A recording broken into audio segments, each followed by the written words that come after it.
भारतासाठी अभिमानाचा क्षण. ग्रुप कॅप्टन शुभांशु शुक्ला भारताचे पहिले व्यावसायिक अंतराळवीर.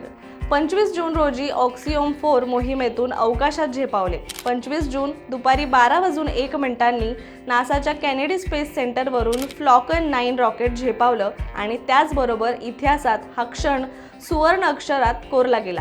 लखनौचे सुपुत्र आणि भारतीय वायुदलातील ग्रुप कॅप्टन शुभांशु शुक्ला यांनी कठोर प्रशिक्षण, अपार मेहनत आणि जिद्दीच्या जोरावर ही ऐतिहासिक झेप घेतली आहे. याआधी 3 एप्रिल 1984 रोजी भारताचे अंतराळवीर राकेश शर्मा अवकाश मोहिमेवर गेले होते आणि तब्बल 41 वर्षांनंतर आता शुभांशु शुक्ला अवकाश केंद्रात भारताचं प्रतिनिधित्व करतात. आंतरराष्ट्रीय अंतराळ केंद्राशी जोडण्यासाठी या यानाला 28 तास लागणार आहेत. तत्पूर्वी 24 तासांमध्ये हे यान 16 वेळा पृथ्वीला प्रदक्षिणा घालेल.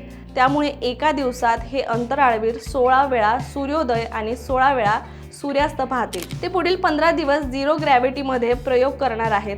इस्रो आणि नासाच्या संयुक्त मोहिमेचं हे पहिलं पाऊल आहे.